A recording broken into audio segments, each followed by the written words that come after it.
નમસ્કાર વિદ્યાર્થી મિત્રો, આજના બંધારણના એમસીક્યુ સિરીઝમાં આજે આપણે વાત કરવાના છીએ ભારતીય બંધારણના અનુચ્છેદ 18 વિશે.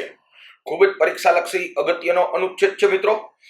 આમ તો ખાસ કરીને વાત કરું તો બધી પરીક્ષાને તમે ધ્યાને લ્યો ને તો કુલ અનુચ્છેદ આખા બંધારણમાંથી લગભગ 110 જેટલા અનુચ્છેદો સારી રીતે સમજી જઈએ તો લગભગ એની બહારનો કોઈ અનુચ્છેદ આપણી ગુજરાત સરકારની સ્પર્ધાત્મક પરીક્ષામાં બહાર નથી જતો. એમાં જીપીએસસી પણ આવી જાય, પણ શરત એટલી કે જેટલા અનુચ્છેદો કરીએ એ બધા જ અનુચ્છેદો આપણે પરફેક્ટ કરીએ, એને સમજ શક્તિ સાથે કરીએ. તો આજે આપણે જોવાના છીએ મિત્રો અનુચ્છેદ 18 વિશે, એટલે કે ઇલકાબોની નાબૂદી. પહેલા તો આપણા મનની અંદર પ્રશ્ન એ થાય કે સર ઇલકાબ એટલે શું? ઇલકાબ કોને કહેવાય? તો અંગ્રેજોના સમયની અંદર ભારતમાં કેટલીક વિશિષ્ટ ઉપાધિઓ એટલે કે વિશિષ્ટ ઇલકાબો આપવામાં આવતા. અંગ્રેજોમાં આજની તારીખે અપાય છે, ઇંગ્લેન્ડની અંદર આજની તારીખે પણ ઇલકાબ અપાય છે. ઇલકાબ એક એવી વસ્તુ છે કે જે વ્યક્તિને ઇલકાબ પ્રાપ્ત થાય એ વ્યક્તિના નામની આગળ sir, duke, his royal highness, Rai Bahadur, આવા બધા શબ્દો જે છે એ એમના નામની આગળ લાગે. એટલે વસ્તુ એવી થઈ કે એ જે વ્યક્તિ છે કે જેને ઇલકાબ મળ્યો છે એ વ્યક્તિ અન્ય વ્યક્તિ કરતા ઊંચો દરજ્જો ધરાવતી થઈ જાય. મતલબ કે સામાન્ય વ્યક્તિ કરતા એ વ્યક્તિ ચડિયાતી થાય. સરકારશ્રી તરફથી, રાજ્ય તરફથી જ્યારે ઇલકાબ પ્રાપ્ત થાય જે કોઈ પણ વ્યક્તિને, એ વ્યક્તિ બીજા કરતા ચડિયાતી થઈ જાય, જનસાધારણ કરતા ચડિયાતી થઈ જાય. અને આવી વસ્તુ ભારત દેશની અંદર ઓલરેડી આઝાદી પહેલા અંગ્રેજોના સમયમાં ચાલતી હતી. એટલે ઓલરેડી અંગ્રેજો જે છે એ અલગ અલગ પ્રકારના ઇલકાબ આપતા હતા. સર, રાય બહાદુર, હિઝ રોયલ હાઇનેસ, આ બધા ઇલકાબ આપતા હતા. હવે જે કોઈ પણ વ્યક્તિને ઇલકાબ મળે એની સાથે એને કેટલાક વિશેષ તકો પણ મળે અને એના નામની આગળ સમથિંગ લાગે. એટલે વસ્તુ એવી થઈ કે એ વ્યક્તિ બીજી વ્યક્તિ કરતા ચડિયાતી થઈ જાય. અને આવી રીતે બે સામાન્ય વ્યક્તિ હોય જેને ઇલકાબ મળે એ ચડિયાતી થઈ જાય એટલે અસમાનતા ઊભી થાય. તો અંગ્રેજોના સમયમાં આવી અસમાનતા ઊભી થતી અને આવી અસમાનતા જે ઊભી થતી કે એક વ્યક્તિ બીજી વ્યક્તિ કરતા ચડિયાતી થઈ જાય એટલે સમાજની અંદર એક સામાજિક વિષમતા ઊભી થતી. સામાજિક વિષમતા જે ઊભી થતી એને દૂર કરવા માટે, સમાનતાની સ્થાપના કરવા માટે બંધારણના ઘડવૈયાઓએ અનુચ્છેદ 18 અંતર્ગત ઇલકાબોની નાબૂદી કરી નાખી. બીજી મહત્વની વસ્તુ કે ઓલરેડી સ્વતંત્રતા આંદોલન દરમિયાન, ભારતીય સ્વતંત્રતા આંદોલન દરમિયાન અંગ્રેજોએ કેટલાક ભારતીયોને ઇલકાબ આપ્યા અને એ ઉપરાંત ભારતીય સ્વતંત્રતા આંદોલનને ઇલકાબો આપીને રાજાઓને, દેશી રજવાડાઓને ઇલકાબો આપી અને ભારતનું સ્વતંત્રતા આંદોલન નબળું કરવાનો અંગ્રેજોએ પ્રયત્ન કર્યો. એટલે ઓલરેડી આઝાદી પહેલાથી જનસાધારણની એક માનસિકતા બની ગઈ હતી કે ભાઈ આવી ઇલકાબ નામની વસ્તુ ન હોવી જોઈએ. કારણ કે ઇલકાબ જેને પ્રાપ્ત થાય એ વ્યક્તિ ના નામની આગળ જે ઇલકાબ મળ્યો છે ઇલકાબનું નામ તો લાગે જ છે, પણ સાથે સાથે એને કેટલાક વિશેષ તકોની પ્રાપ્તિ થાય. એટલે વિશેષ તકોની પ્રાપ્તિ થાય એટલે એક વ્યક્તિ બીજી વ્યક્તિ કરતા ચડિયાતી થઈ જાય. આજની તારીખે ઇંગ્લેન્ડમાં સરનો ઇલકાબ આપવામાં આવે છે. તો જે વ્યક્તિને આજની તારીખે ઇંગ્લેન્ડની અંદર સરનો ઇલકાબ પ્રાપ્ત થાય છે એવી વ્યક્તિની ધરપકડ ન કરી શકાય. એવી વ્યક્તિ જે છે એને મતલબ કહી શકાય કે કેટલીક છૂટછાટો મળે કે જે અન્ય સામાન્ય નાગરિકોને ન મળતી હોય. એવા કેટલાક વિશેષ તકો મળે કે જે સામાન્ય નાગરિકો પાસે ન હોય. એના નામનું સમન્સ નો કાઢી શકાય, જે વ્યક્તિને સરનો ઇલકાબ મળ્યો હોય એના નામનું વોરંટ નો કાઢી શકાય. તો આવી વસ્તુ એવી થાય કે સામાન્ય વ્યક્તિ કરતા જે વ્યક્તિને ઇલકાબ મળ્યો છે એ વ્યક્તિ ચડિયાતી થઈ જાય. સર, ડ્યુક, બન, આવા બધા ઇલકાબના નામ છે અને એ ઇલકાબોની સાથે વ્યક્તિને કેટલાક વિશેષ તકોની પ્રાપ્તિ થતી હોય. તો આ જે વસ્તુ છે અસમાનતા ઊભી કરતી હતી. ભારતીય બંધારણની અંદર અનુચ્છેદ 14 થી 18 સમાનતાનો મૂળભૂત અધિકાર, સમાનતાની સ્થાપના કરવા માટે છે. તો આપણા દેશની અંદર આપણે ઇલકાબોની નાબૂદી કરી નાખી. સરકાર શ્રી કોઈ પણ પ્રકારનો ઇલકાબ આપી શકતી નથી, ચાહે કેન્દ્ર સરકાર હોય કે ચાહે રાજ્ય સરકાર હોય. મતલબ કે રાજ્ય કોઈ પણ પ્રકારનો ઇલકાબ આપી શકતી નથી. આ જે વાત છે એ અનુચ્છેદ 18 માં કીધી છે. હવે મેં તમને આ ઇલકાબનો સામાન્ય ખ્યાલ આપ્યો. ઇલકાબ અને ઇનામ આ બે શબ્દો વચ્ચે પણ મિત્રો તફાવત છે. ઇનામ અલગ વસ્તુ છે, થોડી વારમાં સમજાવું છું. પેલા એક વિધાન જોઈ લઈએ અનુચ્છેદ 18 ની અંતર્ગતનું. અહીંયા આપણે વિધાનમાં કીધું કે અનુચ્છેદ 18(1) મુજબ રાજ્ય કોઈ પણ ક્ષેત્રમાં ઇલકાબ આપી શકશે નહીં. હવે આ વિધાન સાચું છે કે ખોટું? તો ભારતીય બંધારણનો અનુચ્છેદ 18(1) એમ કહે છે કે સેના અને શિક્ષા સિવાયના ક્ષેત્રમાં રાજ્ય કોઈ પણ પ્રકારનો ઇલકાબ આપી શકશે નહીં. એનો મતલબ એમ થયો કે બે ક્ષેત્રમાં આપી શકાય, એક સૈન્ય અને બીજું શિક્ષા એટલે કે વિદ્યા. આ બે ક્ષેત્રમાં આપી શકાય છે, આ સિવાયના ક્ષેત્રોમાં નથી આપી શકાતો. એટલે અહીંયા જે વિધાન છે અનુચ્છેદ 18(1) મુજબ રાજ્ય કોઈ પણ ક્ષેત્રમાં ઇલકાબ આપી શકશે નહીં, તો આ વિધાન ખોટું છે મિત્રો. કારણ કે બે ક્ષેત્રમાં ઇલકાબ આપવાની છૂટ છે. સૈન્ય અને વિદ્યા સિવાયના કોઈ પણ ક્ષેત્રમાં રાજ્ય ઇલકાબ આપી શકશે નહીં એમ લખ્યું છે. ભારતનો કોઈ સૈનિક હોય, પરાક્રમ, વીરતા અને શૌર્ય દાખવે યુદ્ધની અંદર, તો એના નામની આગળ મેજર, મેજર જનરલ આવા ઇલકાબ, આવી ઉપાધિઓ સરકારશ્રી આપી શકે છે. એવી જ રીતે વિદ્યા એટલે કે શિક્ષણ, શિક્ષણના ક્ષેત્રમાં પણ ઇલકાબ આપી શકાય છે. શિક્ષણના ક્ષેત્રમાં કોઈ આગવું કામ કરે, આગવું કાર્ય કરે. હા, બીજું કહી દઉં, શિક્ષણની અંદર વિજ્ઞાન શબ્દ સમાવિષ્ટ છે. આખા બંધારણમાં જ્યાં જ્યાં શિક્ષણ શબ્દ આવે ત્યાં વિજ્ઞાન શબ્દ સમાવિષ્ટ છે. એટલે કે કોઈ વ્યક્તિ કોઈ નવી શોધખોળ કરે, કોઈ નવું સંશોધન કરે, તો એને પણ ઇલકાબ આપી શકાય છે. તો આ બે ક્ષેત્રની અંદર ઇલકાબ આપી શકાય છે, બાકીના ક્ષેત્રોમાં ઇલકાબ નથી આપી શકાતો. બીજું કે ઈસવીસન 1954 ની અંદર ભારત રત્ન આપવાની શરૂઆત થઈ. આપણે ખ્યાલ છે, હું સમજાવી રહ્યો છું, ઇનામ અને ઇલકાબ શબ્દ વચ્ચેનો તફાવત શું છે. તો કે 1954 ની અંદર આપણને ખ્યાલ છે કે ભારત રત્ન નામનો સર્વોચ્ચ નાગરિકીય પુરસ્કાર ભારતીય નાગરિકો માટેનો એ આપવાની શરૂઆત થઈ, ભારત રત્ન. ઓકે, ત્યાર પછી આપણને ખ્યાલ હશે ઈસવીસન 1977 માં મોરારજી દેસાઈ સાહેબની સરકાર વખતે ભારત રત્ન બંધ કરી દીધા. 1980 ની અંદર ફરીથી જ્યારે ઇન્દિરા ગાંધી આવ્યા ત્યારે ફરીથી પાછા ભારત રત્ન આપવાની શરૂઆત કરવામાં આવી. ભારત રત્ન, પદ્મશ્રી, પદ્મભૂષણ, પદ્મ વિભૂષણ આ બધા જે કંઈ પણ એવોર્ડ, પારિતોષિક હતા, ઇનામ હતા ને, એ ઇનામ પ્રતિબંધ કર્યા હતા.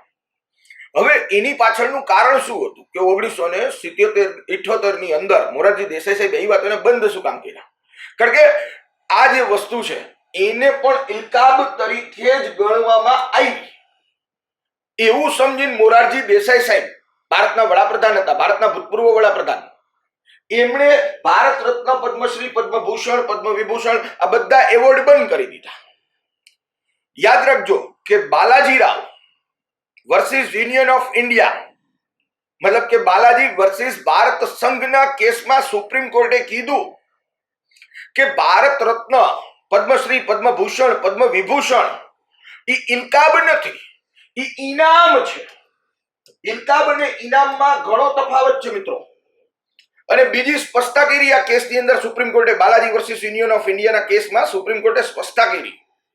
શું કીધું કે ભાઈ જે કોઈ પણ વ્યક્તિને ભારત રત્ન, પદ્મશ્રી, પદ્મભૂષણ, પદ્મ વિભૂષણ આ બધા એવોર્ડ, પારિતોષિક, ઇનામ, પુરસ્કાર પ્રાપ્ત થાય, એ વ્યક્તિ પોતાના નામની આગળ આ જે વસ્તુ છે, એવોર્ડનું જે નામ છે, એનો ઉપયોગ નહીં કરી શકે. ઇનામ અને ઇલકાબ બે વસ્તુમાં મિત્રો તફાવત એ છે કે ઇલકાબ જે છે એ જે તે વ્યક્તિના નામની આગળ લાગે છે, વિશિષ્ટ દરજ્જો પ્રાપ્ત કરાવવામાં આવે છે અને સાથે સાથે કેટલાક વિશિષ્ટ તકોની પ્રાપ્તિ પણ થાય છે. એ ઇલકાબ છે. ઇનામ એક એવી વસ્તુ છે કે વ્યક્તિએ જે સર્વશ્રેષ્ઠ યોગદાન આપ્યું છે પોતાનું, એને બિરદાવવા માટે થઈ અને એને ઇનામ કે પુરસ્કાર કે પારિતોષિક આપવામાં આવે છે. એને પોતાની જિંદગીનું જે સર્વશ્રેષ્ઠ યોગદાન આપ્યું છે એના માટે થઈ અને એને નવાજવામાં આવે છે. એ ઇનામ છે. ઇલકાબ તો વ્યક્તિને એક વ્યક્તિ કરતા બીજી વ્યક્તિ કરતા ચડિયાતી બનાવી દે છે અને સામાજિક વિષમતા પેદા કરે છે. જ્યારે ઇનામ છે એ વ્યક્તિને બિરદાવવા માટે છે. એ વિશેષ તકો નથી આપતું. સાદું સીધું ઉદાહરણ આપીને સમજાવું કે માની લ્યો કે તમે અત્યારે આઈસના ક્લાસરૂમમાં બેઠા છો અને આઈસના ક્લાસરૂમમાં તમે અભ્યાસ કરો છો અને આપણે એક ટેસ્ટ પેપર લઈએ અને આપણે એવું જાહેર કરીએ કે ભાઈ ટેસ્ટ પેપરમાં જે ફર્સ્ટ રેન્ક આવે એવી વ્યક્તિને ક્લાસરૂમમાં મોબાઈલ ચાલુ રાખવાની છૂટ, અને જે વ્યક્તિને ક્લાસરૂમમાં ફર્સ્ટ રેન્ક આવે એના નામની આગળ પરમ પૂજ્ય ધર્મ ધુરંધર 1008 લગાડવાનું. તો વસ્તુ શું થશે કે ક્લાસરૂમમાં મોબાઈલ ઉપર પ્રતિબંધ છે અને તમે બધા ક્લાસરૂમમાં બેઠા છો અને જે વ્યક્તિ ફર્સ્ટ રેન્કે આવે, જે વ્યક્તિ પ્રથમ ક્રમે આવે, એ એક જ વ્યક્તિને મોબાઈલ ચાલુ રાખવાની છૂટ અને એના નામની આગળ પરમ પૂજ્ય ધર્મ ધુરંધર 1008 લગાડવાનું. હવેથી વ્યક્તિને જે ફર્સ્ટ રેન્ક આવ્યો છે એ વ્યક્તિને પરમ પૂજ્ય ધર્મ ધુરંધર 1008 એવું કઈ પછી સંબોધન કરવાનું. તો આ વસ્તુ શું થશે તો કે ભાઈ આ વસ્તુ જે છે એ એક પ્રકારનો ઇલકાબ બની જશે. કારણ કે એના નામની આગળ સમથિંગ તો લાગ્યું છે. સાથે સાથે એ વ્યક્તિએ વિશેષ તકોની પ્રાપ્તિ કરી જે હકો બીજા પાસે નથી. બીજા બધાએ મોબાઈલ બંધ રાખો. તો એ જે વસ્તુ છે એ ઇલકાબ છે. પણ માની લ્યો કે આપણે એવું કરીએ કે ભાઈ આ ક્લાસરૂમની અંદર એક ટેસ્ટ રાખવામાં આવે અને જે વ્યક્તિ ફર્સ્ટ રેન્ક આવે એને 1100 રૂપિયાનું રોકડ ઇનામ આપવામાં આવે, એક શિલ્ડ કે એક ટ્રોફી આપવામાં આવે. તો એને જે 1100 રૂપિયા આપ્યા કે શિલ્ડ આપ્યું એની મહેનતની ફળશ્રુતિને બિરદાવી છે. તો આ જે વસ્તુ છે ને એ ઇનામ છે. અપેક્ષા રાખું કે આપ સૌ મિત્રોને ઇલકાબ અને ઇનામ બે શબ્દ વચ્ચેનો તફાવત ખ્યાલ આવ્યો હશે. એટલે સુપ્રીમ કોર્ટે બાલાજીના કેસમાં સ્પષ્ટતા કરતા કીધું છે કે ભાઈ તમને ઇનામ આપવામાં આવે તો એ જે કોઈ પણ પ્રકારનું ઇનામ મળ્યું છે, ભારત રત્ન, પદ્મશ્રી, પદ્મભૂષણ, પદ્મ વિભૂષણ, એ ઇનામ છે. એટલે તમારે એને તમારા નામની આગળ કે પાછળ લગાડી શકશો નહીં. સુપ્રીમ કોર્ટે સ્પષ્ટ શબ્દમાં બાલાજી વર્સિસ યુનિયન ઓફ ઇન્ડિયાના કેસમાં આ બાબતની અંદર સ્પષ્ટતા કરી અને સુપ્રીમ કોર્ટે કીધું કે ભારત રત્ન, પદ્મશ્રી, પદ્મભૂષણ, પદ્મ વિભૂષણ આ બધી વસ્તુ ઇલકાબ નથી પરંતુ મિત્રો ઇનામ છે. એટલે જ રાજ્ય મતલબ કે સરકાર ઇનામ આપી શકે છે પરંતુ ઇલકાબ આપી શકતી નથી. હા, બીજું કે અહીંયા અનુચ્છેદ 18(1) ખાસ ધ્યાન આપજો કે રાજ્ય કોઈ પણ ક્ષેત્રમાં ઇલકાબો આપી શકશે નહીં એમ કીધું છે. તો આનો મતલબ એમ થયો કે સાર્વજનિક સંસ્થાઓ કે જે સરકારમાં નથી, જે અનુચ્છેદ 12 મુજબ રાજ્યની વ્યાખ્યામાં નથી, એવી કોઈ પણ સાર્વજનિક સંસ્થાઓ ઇલકાબ આપી શકે છે. સાર્વજનિક સંસ્થાઓ ઇલકાબ અને ઇનામ બે વસ્તુ આપી શકે છે, જ્યારે રાજ્ય ઇલકાબ આપી શકતું નથી. એટલે અનુચ્છેદ 18(1) જે છે એ માત્ર રાજ્યની વિરુદ્ધનો જ છે, માત્ર સરકારને જ ના પાડે છે. એટલે સાર્વજનિક સંસ્થાઓ ઇલકાબ અને ઇનામ આપી શકે છે. જે ખાનગી સંસ્થાઓ છે એ ઇલકાબ અને ઇનામ બંને આપી શકે. રાજ્ય એટલે કે સરકારશ્રી અનુચ્છેદ 12 મુજબની વ્યાખ્યામાં જે સરકારશ્રી છે, રાજ્યની વ્યાખ્યામાં સમાવિષ્ટ છે, એ માત્ર ઇનામ આપી શકે છે, ઇલકાબ નથી આપી શકતું. ઈ વાત જે છે એ અનુચ્છેદ 18(1) મિત્રો કરવામાં આવેલી છે. 1980 પછીથી ફરતીન પાછા ઇન્દિરા ગાંધીના સમયમાં આ ઇનામ એટલે કે ભારત રત્ન, પદ્મશ્રી, પદ્મભૂષણ આપવાની શરૂઆત થઈ. હા, એક વાત વચ્ચે એ પણ કરી દઉં મિત્રો કે ભારત રત્ન પેલા કલા, સાહિત્ય અને વિજ્ઞાનના ક્ષેત્રમાં આપવામાં આવતો. એમાં સુધારો કરી અને માનવીય પરિશ્રમના આધારે પણ આપી શકાશે એવું હવેથી ભારત રત્ન માટે કરી નાખ્યું છે. માનવીય પરિશ્રમથી કોઈ વ્યક્તિ યોગદાન આપે છે તો એને પણ ભારત રત્ન આપી શકાશે. કોઈ પણ ક્ષેત્રમાં માનવીય પરિશ્રમથી સર્વશ્રેષ્ઠ યોગદાન આપે એને પણ ભારત રત્ન મિત્રો હવેથી આપી શકાય છે. સચિન તેંડુલકર સાહેબને ભારત રત્ન આ જ આધારે મળ્યો છે. સચિન તેંડુલકર સાહેબ કલા, વિજ્ઞાન કે સાહિત્ય સાથે સંકળાયેલી વિભૂતિ નથી. સચિન તેંડુલકર સાહેબ રમતગમત સાથે સંકળાયેલી હતી, પણ એને માનવીય પરિશ્રમના આધારે ભારત રત્ન ઇનાયત થયેલો છે મિત્રો. તો અહીંયા આપણે એક વાત કરી ખૂબ સરસ મજાની કે ભાઈ ભારત રત્ન શું છે, સાથે સાથે ઇનામ કોને કહેવાય, ઇલકાબ કોને કહેવાય, એનો આપણે ખ્યાલ મેળવ્યો. અને શા માટે એને રદ કર્યા હતા, તો કે ભાઈ અંગ્રેજોના સમયની અંદર ઓલરેડી ભારતીય સ્વતંત્રતા આંદોલન જે ચાલતું હતું એને કમજોર પાડવા માટે ઇલકાબોનો ઉપયોગ અંગ્રેજો દ્વારા કરવામાં આવ્યો હતો. સામાજિક વિષમતાઓનો જેને કહી શકાય કે વધારો કરવા માટે એનો ઉપયોગ કરવામાં આવ્યો હતો. એક વ્યક્તિ કરતા બીજી વ્યક્તિને ચડિયાતી બનાવી અને બંને વચ્ચે સ્પર્ધાત્મકતા લઈ આવી અને ભાગલા કરો અને રાજ કરોની નીતિના ભાગરૂપે આવા ઇલકાબો અંગ્રેજોએ ભારતીયોને પણ આપ્યા હતા. એટલા માટે થઈ અને ભારતનું જનમાનસ જે હતું એ આ ઇલકાબ અંગ્રેજો જે આપતા હતા એનો વિરોધ કરતું હતું. એટલે ઓલરેડી બંધારણ બનતા પહેલા જ એક જન સામાન્યની અંદર એ વસ્તુ નક્કી થઈ ગઈ હતી કે બંધારણમાં આપણે ઇલકાબોની નાબૂદી કરવી છે. એટલા માટે બંધારણના ઘડવૈયાઓએ, બંધારણના નિર્માણકર્તાઓએ અનુચ્છેદ 18 અંતર્ગત ઇલકાબોની નાબૂદી કરી અને સમાનતાની સ્થાપના કરી. સમાનતાની સ્થાપના કરી. એક વ્યક્તિ બીજી વ્યક્તિ કરતા ચડિયાતી થઈ જાય એવું નહીં ચાલે. ભારતના તમામ નાગરિકો સરખા છે અને સમાન છે. ઈ વાતની સાબિતી મિત્રો અનુચ્છેદ 18(1) આપે છે અને ઇલકાબોની નાબૂદી કરીને આપે છે. બીજું કે રાજ્ય જે છે એ બે ક્ષેત્રમાં ઇલકાબ આપી શકે છે, એક સૈન્ય અને બીજું મિત્રો શિક્ષા. આ વસ્તુ ખાસ યાદ રાખવાની છે, કારણ કે અનુચ્છેદ 18(1) એમ કહે છે કે સૈન્ય અને વિદ્યા સિવાયના કોઈ પણ ક્ષેત્રમાં રાજ્ય ઇલકાબ આપી શકશે નહીં. એનો મતલબ એમ થાય કે આ ક્ષેત્રની અંદર આપી શકશે. હવે પ્રશ્ન એ થાય કે શું ભારતનો નાગરિક કોઈ અન્ય દેશનો ઇલકાબ સ્વીકારી શકે ખરો? ચલો, ભારતની સરકાર તો કોઈ પણ પ્રકારનો ઇલકાબ આપી નથી શકતી, વાત 100% સાચી. પણ બીજા દેશની સરકાર, ઇંગ્લેન્ડની, ઓસ્ટ્રેલિયાની, બીજા અન્ય દેશની સરકાર ભારતના નાગરિકને ઇલકાબ આપે તો ભારતનો નાગરિક સ્વીકારી શકે ખરો? આ પ્રશ્ન છે. તો એની વાત મિત્રો ભારતીય બંધારણના અનુચ્છેદ 18(2) માં કરેલી છે. ભારતીય બંધારણનો અનુચ્છેદ 18(2) ની અંદર કીધું છે કે ભારતનો કોઈ પણ નાગરિક અન્ય દેશનો ઇલકાબ સ્વીકારી શકશે જ નહીં. અન્ય દેશનો ઇલકાબ ભારતનો નાગરિક સ્વીકારી શકશે જ નહીં. અનુચ્છેદ 18(2) માટે અહીંયા એક વિધાન લખેલું છે કે ભારતનો નાગરિક રાષ્ટ્રપતિની પૂર્વ મંજૂરીથી અન્ય દેશનો ઇલકાબ સ્વીકારી શકે છે. આ વિધાન મિત્રો સાચું કે ખોટું? તો કે આ વિધાન ખોટું છે. અરે, ભારતના નાગરિકે અન્ય દેશનો ઇલકાબ સ્વીકારવાનો જ નથી. રાષ્ટ્રપતિની મંજૂરી કે મંજૂરી વગરનો સવાલ જ નથી. ભારતનો નાગરિક અન્ય દેશનો ઇલકાબ સ્વીકારી જ નથી શકતો. એટલે અહીંયા આજે બીજું વિધાન છે કે અહીંયા કીધું કે રાષ્ટ્રપતિની પૂર્વ મંજૂરીથી અન્ય દેશનો ઇલકાબ સ્વીકારી શકશે. એ વાત મિત્રો હળાહળ ખોટી છે. ખોટી નથી, હળાહળ ખોટી છે. ભારતનો નાગરિક અન્ય દેશનો ઇલકાબ સ્વીકારી જ નથી શકતો. અનુચ્છેદ 18(2) ની અંતર્ગત આવી વાત કરવામાં આવી છે મિત્રો. ત્રીજું વિધાન જોઈએ, અનુચ્છેદ 18(3). અનુચ્છેદ 18 માં ટોટલ 4 પેટા છે. ચારે 4 પેટા મેં અહીંયા સંલગ્ન લઈ લીધા છે. ચારે 4 પેટાનો આપણે ખૂબ સરસ રીતે તલસ્પર્શી અભ્યાસ કરી રહ્યા છીએ.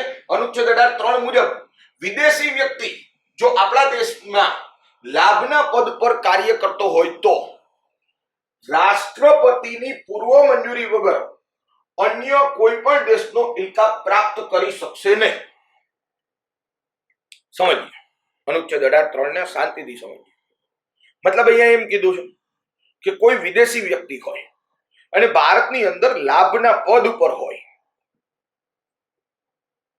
તો એવી વ્યક્તિ કે જે વિદેશી છે, જે ભારતીય નથી, પણ ભારતમાં લાભના પદ ઉપર પોતે સ્થાયી થયેલો છે, તો આવી વ્યક્તિ રાષ્ટ્રપતિની પૂર્વ મંજૂરીથી અન્ય દેશનો ઇલકાબ સ્વીકારી શકે ખરો? વાત એમ છે, વિચારવાનું આ છે તો કે ભાઈ વ્યક્તિ વિદેશી છે, ભારતીય નથી. ભારતનો નાગરિક તો અન્ય દેશનો ઇલકાબ સ્વીકારી જ નહીં શકે, પણ વિદેશી વ્યક્તિ જો વિદેશી વ્યક્તિ વિદેશમાં જ હોય તો એને જેમ કરવું એમ કરે, આપણે કાંઈ લેવા દેવાની. પણ વિદેશી વ્યક્તિ ભારતમાં છે અને ભારતમાં એ લાભના પદ ઉપર છે. ખાલી ભારતમાં હોય તો કાંઈ આપણે મતલબ નથી, પણ વિદેશી વ્યક્તિ ભારતની અંદર ભારતના સરકારના લાભના પદ ઉપર છે. તમને પ્રશ્ન એ થાય કે સર લાભનું પદ એટલે શું? તો કે સરકારશ્રી પાસેથી કોઈ પણ પ્રકારના પગાર ભથ્થાને વેતન પ્રાપ્ત કરતો હોદ્દો ધરાવતો હોય કોઈ વ્યક્તિ ભારત સરકારમાં કે રાજ્ય સરકારોમાં સરકારશ્રી પાસેથી વેતન ભથ્થા કે પગાર પ્રાપ્ત કરતો હોય એવો કોઈ હોદ્દો ધરાવતો હોય તો એવી જે વ્યક્તિ છે એને કહેવાય લાભના પદ પર બેઠેલો વ્યક્તિ. વ્યક્તિ વિદેશી છે, નાગરિક વિદેશનો છે અન્ય દેશનો, પણ ભારત સરકારમાં કોઈ જગ્યાએ અથવા તો XYZ રીતે ભારત સરકારશ્રી પાસેથી પગાર ભથ્થાને વેતન પ્રાપ્ત કરતો હોય તો એ ભારતમાં ઓફિસ ઓફ પ્રોફિટ એટલે કે લાભનું પદ ધરાવે છે એમ કહેવાય. ભારત સરકાર પાસેથી XYZ રીતે પગાર ભથ્થા વેતન પ્રાપ્ત કરે એને લાભનું પદ કહેવાય. તો કોઈ વિદેશી વ્યક્તિ ભારતમાં હોય અથવા ભારતની બહાર હોય પણ ભારતના સરકારશ્રી પાસેથી જો પગાર ભથ્થા વેતન પ્રાપ્ત કરતો હશે તો એ અન્ય દેશનો ઇલકાબ સ્વીકારી તો શકશે. અન્ય દેશનો ઇલકાબ સ્વીકારી તો શકશે કારણ કે વ્યક્તિ વિદેશી છે, પરંતુ એ ભારતની અંદર લાભના પદ ઉપર છે, ઓફિસ ઓફ પ્રોફિટના પદ ઉપર છે, એટલા માટે એના માટે પણ રાષ્ટ્રપતિની પૂર્વ મંજૂરી આવશ્યક રહેશે. તો ત્રીજું વિધાન જે છે મિત્રો એ સાચું આવશે, કારણ કે અહીંયા કીધું કે વિદેશી વ્યક્તિ જો આપણા દેશમાં લાભનું પદ પર કાર્ય કરતો હોય તો એ અન્ય દેશનો ઇલકાબ તો લઈ શકે, પણ કેવી રીતે લઈ શકશે? તો કે રાષ્ટ્રપતિની પૂર્વ મંજૂરીથી જ. મતલબ કે રાષ્ટ્રપતિની પૂર્વ મંજૂરી વગર અન્ય કોઈ પણ દેશનો ઇલકાબ પ્રાપ્ત કરી શકશે નહીં. અન્ય કોઈ પણ દેશનો ઇલકાબ પ્રાપ્ત કરી એટલે વિદેશી વ્યક્તિ હોય લાભના પદ ઉપર હોય તો એને અન્ય દેશનો ઇલકાબ લેવાની છૂટ, પણ રાષ્ટ્રપતિની પૂર્વ મંજૂરીથી જ ઇલકાબ લઈ શકશે. બીજી ચોથો ઓપ્શન ઉપર જોઈએ મિત્રો, અનુચ્છેદ 18(4). અપેક્ષા રાખું કે અનુચ્છેદ 18(1), 18(2), 18(3) આપ સૌ મિત્રોને સમજમાં આવ્યા હશે. 18(4) ઉપર જાઓ.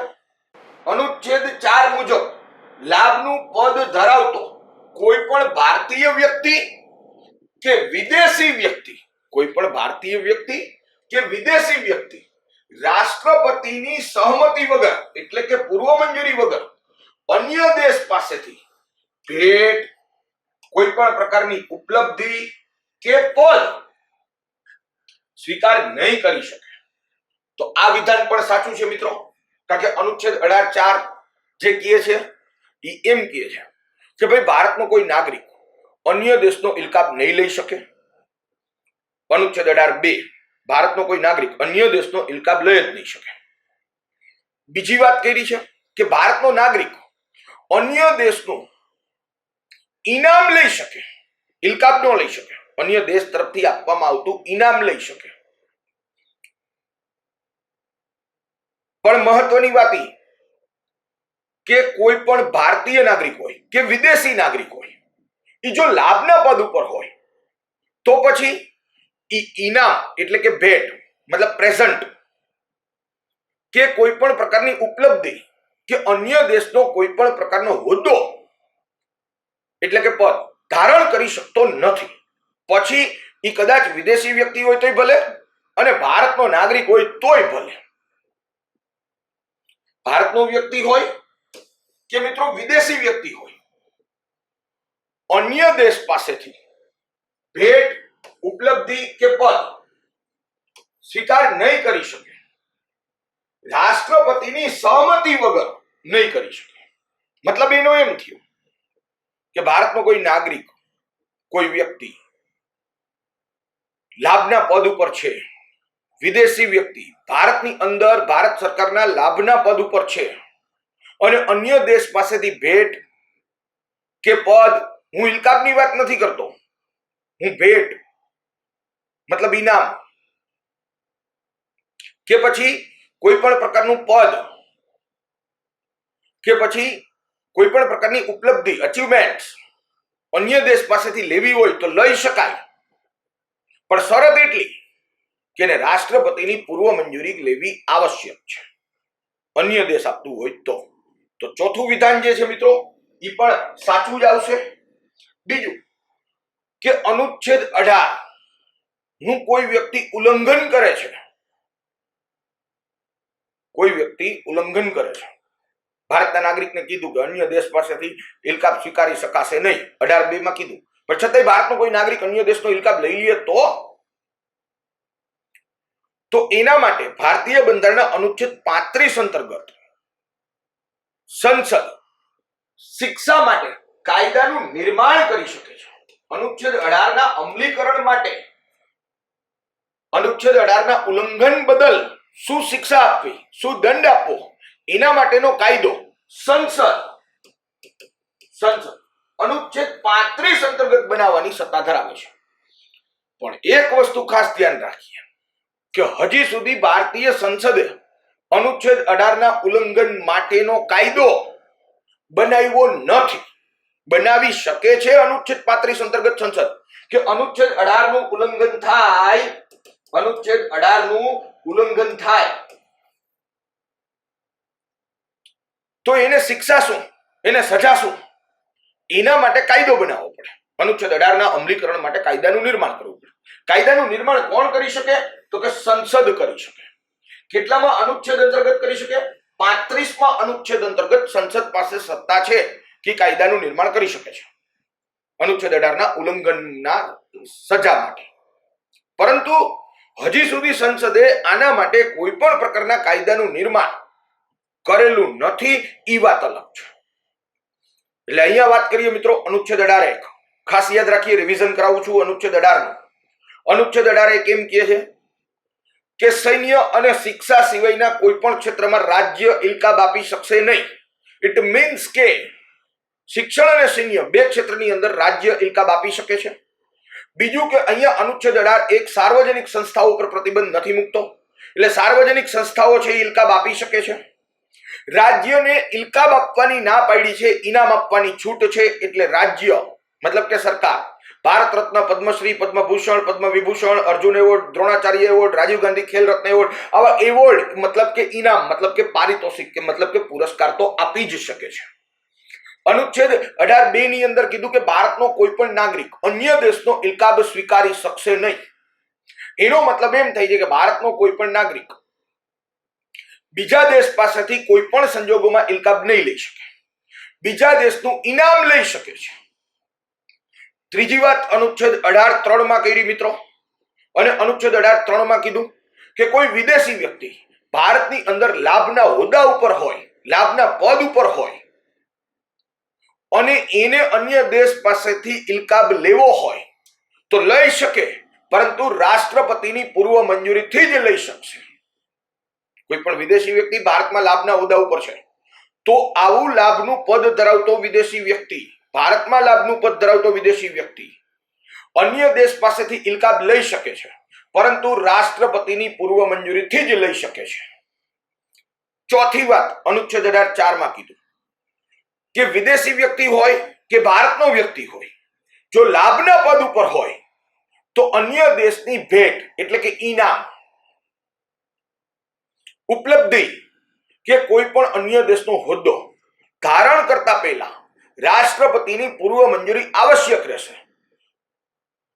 જો કોઈ ભારતીય વ્યક્તિ કે વિદેશી વ્યક્તિ ભારતની અંદર લાભના પદ ઉપર હોય તો અન્ય દેશની ભેટ, ઉપલબ્ધિ મતલબ કે ઇનામ, ઉપલબ્ધિ અને સાથે સાથે કોઈ પણ હોદ્દો અન્ય દેશનો ધારણ કરવો હોય તો એને ભારતના રાષ્ટ્રપતિશ્રીની પૂર્વ મંજૂરી, રાષ્ટ્રપતિશ્રીની સહમતિ આવશ્યક રહેશે. અપેક્ષા રાખું કે સૌ મિત્રોને ભારતીય બંધારણનો અનુચ્છેદ 18 તલસ્પર્શી રીતે સમજાઈ ગયો હશે, આપના કન્સેપ્ટ ક્લિયર થયા હશે. પણ કદાચ આપને હજી પણ કોઈ પણ પ્રકારની સમજ શક્તિ પ્રાપ્ત ન થઈ હોય તો આપ મને કોમેન્ટ બોક્સની અંદર લખી અને પૂછી શકો છો. ક્વેરી સેશનની અંદર આપના પ્રશ્નનો જવાબ આપવાનો હું મારા તરફથી સર્વશ્રેષ્ઠ પ્રયત્ન કરીશ. દોસ્તો, અનુચ્છેદ 18 ની અંદરના ઓપ્શન પણ સાથે સાથે જોઈ લઈએ. તો પેલું વિધાન મિત્રો ખોટું હતું, કારણ કે રાજ્ય કોઈ પણ ક્ષેત્રમાં નહીં, બે ક્ષેત્રમાં તો ઇલકાબ આપી જ શકે છે, સૈન્ય અને શિક્ષા. બીજું કે ભારતનો નાગરિક રાષ્ટ્રપતિની પૂર્વ મંજૂરીથી અન્ય દેશનો ઇલકાબ સ્વીકારી શકે છે.